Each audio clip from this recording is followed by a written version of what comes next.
Now our brother, they for prison and the Kanu, they suffer. They suffer for which people? Biafra, that the Igbos. If we are a true Biafran, this particular video is for you. This man, this old man that people are seeing on my screen like this man is not an Igbo man, and this man is a Niger Delta person. And guess what he said about our leader, Maaz Nnamdi Kanu? If you hear wetin this man talk concerning our leader, Maaz Nnamdi Kanu, my brother, it will shock you. So if you know that you like what I'm doing, you like to support me, you like everything that I'm doing, do well to listen to him so that you understand what he's trying to say. This man is making a lot of sense, and we the Igbo people need to rise up now before it is too late. If I dey talk like this, some people no dey understand wetin I dey talk, but if the thing start to dey happen, they no go come on social media dey talk am. My brother, listen to this man, because this man is a great man. What he's saying here is making sense. Watch this video and share your opinion in the comment section. My Igbo brothers, you talk, you go die. You no talk, you go die. So rather make it talk. If not the talk where you talk, go take your life. You go well. The number one threat of mankind na fear. So as a man, as a human being, first thing you ought to do is to discard fear from your heart, and nothing will happen. Now our brother, they for prison and the Kanu, they suffer. They suffer for which people? Biafra, that the Igbos. Why many Igbos never even think about the man life, waiting in the pass through. Look at his family, they are missing him, his wife, his children. In your own business, don't scatter when they do for abroad. Everything, if you get a company. But we not feel them. Instead of we now to come together, put us together, stand for this man. Rather than negative things now we they think about. How people want contest election, want to. Even this 2027 election pass, no good thing, nothing will come out of that Biafra, come in out of Niger Delta. We still remain the same. Rather, the hardship and the poverty still grow more higher. Where will they go? Biafrans, Niger Deltas. Make we come together, stand for this man. The man they suffer for prison. For the right thing they fight. If this man no really love his people, no go try this thing. By now, for don't collect that money with the bribe, I mean, you were 2 years well, and 500 billion. We no feel learn from this Sunday go. Small money we then give them. Don't turn to APC. In that the call stand firm. Biafrans wake up. Biafrans wake up. Any of our way to oppose that and the Kanu, stop it, refrain from it. Because nature will punish you and nature will fight against you. That is why sometimes when I look at the life in Njele will suffer before he die. For him to sabotage his people. Is it a life you are living? This on our life? Nigeria. No, we can never be one. Nigeria is never be one. The segregation is too much. It's open. They shift us from many things. We are not enjoying our resources. We are not enjoying things that belong to us. Rather, they are taking it with force. God bless you and the Kanu, they live in dirty. Our ancestors, they are with you. They will protect you there. Biafrans wake up. If we learn and want, make Biafra come. Anything politics, anything, so we're supposed to refrain on ourselves from politics. Nobody go contest. Make them bring northerners to come rule the state, whether it go work. So we no go contest. What we need is Biafra. If you know the kind of time, make no say more 200 years on our children. Now so it go worst. Anything Biafra no go ever exist if you know the kind of time. Now the only savior one I get, I drag my earphone. My Igbo brothers, Biafrans, as a Niger Delta youth, we don't see them from afar. No matter anything, I know some things now people go watch this video, go say this guy you are mad, you don't know what they talk. I'm not mad. I'm talking all these things through the message from our ancestors. Anything me they talk, I need to just talk them, and I need the right answer in a script. It's from the ancestors, also from God. Thank you, my Igbo brothers. A word is enough for the wise. But one thing I want to assure you, image Maaz Nnamdi Kanu, that image is beyond punishment. that image is beyond tarnishment. Now, let's focus on their new recruit. Lolo Neka, Lolo Neka, newly recruited to be tarnishing the image of Mazen Namdekano. I was listening to her. Now, one radio station na Lagos, interview on me. Gegide mwanya. Onwe ihe lotara. Lolo Neka, onye IPOB. Lolo Neka, onwe di ihe gbasara gị na IPOB. Lolo Neka, isi na ewu journalist. Ama modern journalist ga-apụta tarnish image Nnamdi. They've recruited you. You cannot suffer half of ihe Nnamdi Kanu tara ahụhụ ya n'obodo abụ Nigeria. Ibido na-akọ heri. Nwanyị. Ojikwe nwanyị. Nwanyị achụkwa. Maazị Nnamdi Kanu achụhụ nwanyị. O nwoke ka ọ ga-achụ. Ọ gwara gị na ọ homo. Otu m nọ na ma achụhụ nwanyị. Ọ nwoke ka m ga-achụ. Ị na-ezuzu. Anya ọ na-eshi gị mmiri. Ị na-awụ ya. Let me a very, very quick one. Igbo nwe m nne. Igbo m na-eji aba. Igbo m na-eji eme ọnụ mma mmanụ nke onye chiri ya zero. Ebe bere ugobere nke si ibe ya ebe na nkwukwa ya. Ọ na-ewute m na ndị Igbo ka na-agakwa n'ihu na-ada aparị.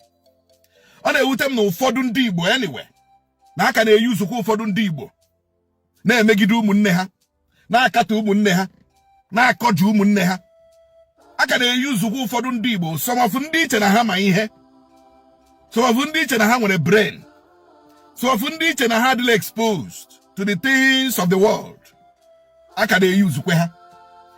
Ọ bụrụ na ile the brain capacity of ndị na-ekwutọ Maazị Nnamdi Kanu, ị ga-ama na most of them wụcha nọ entities. Ndị dịka udele. Ị ga-ama na most of them wụcha nọ entities na-enwe ihe ha wụ. You know, na-enwe ihe ha wụ. Even in their father's compound, they are nothing. They worth nothing. Check ndị niile na-akparị Maazị Nnamdi Kanu. In their father's compound, in their community, they are worth nothing. So they are the people that whoever can easily use to castigate, tarnish the image of Maazị Nnamdi Kanu. But one thing I want to assure you, onye cheni ya tarnish image Maazị Nnamdi Kanu, that image is beyond tarnishment. That image is beyond tarnishment. Now, let's focus on their new recruit. Lolo Neka, newly recruited to be tarnishing the image of Maazị Nnamdi Kanu. I was listening to her. Now, one radio station na Lagos, interview on me. Gegide mwanya. Onwe ihe lotara. Nwanyị sịrị Maazị Nnamdi Kanu mere gị gịnị? Ọ tara ji gị ka ọ tara ede gị? Gịnị ihe Maazị Nnamdi Kanu mere gị? You know, onwe hụ nnu ihe ọta ihe ọ nọ na-ekwu IPOB. Ejikwe IPOB ji wuru family business. IPOB ji wuru family business. Onye na-ajụ ya sị, are you a member of IPOB? Or si no? Ni abụrụ a member of IPOB.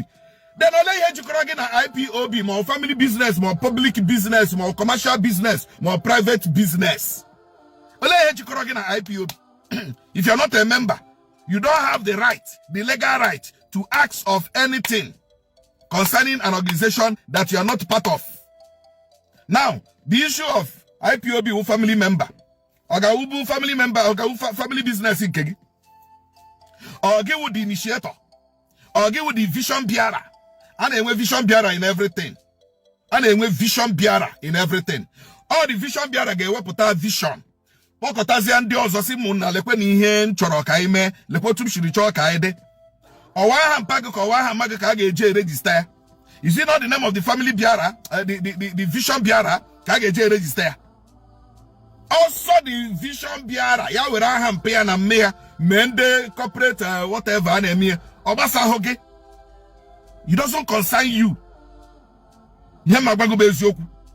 Gicho, go and have your own vision. Register your own vision with your name and the name of your family members. But let's look at it. Who is even suffering? Who is even in prison now? Oledonya akuburule na DSS.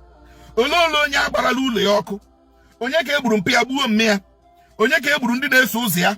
Onye akwa Maazị Nnamdi Kanu. Okwa ya na Sokoto prison, okwa wu yanwa no kwa Sokoto prison. So le ho je ewute gi na Mazi Nnamdi Kanu register IPOB. It's a simple question. For instance now, na Mazi Nnamdi Kanu G family members here register IPOB. Then another person that run a Sokoto prison. Let me repeat. Obruno Bumoto Mazi Nnamdi Kanu ja here register IPOB. Then another person now here wonye ja here register IPOB and run a Sokoto prison. Then unuku kwanye gewunu. But the division bearer is the one languishing in prison. The division bearer was the one that stayed too long in DSS custody. The vision bearer was the one whose house was burnt. Parents died out of shock. Followers killed. In Ibeko Maya. Go on, Wagina Heba no register IPOB. Does it concern you? Are we talking of IPOB here, or are we talking of the entire vision for Ndibo? Why are you focusing on IPOB if you're not a greedy fellow? Why are you focusing on the finances of IPOB?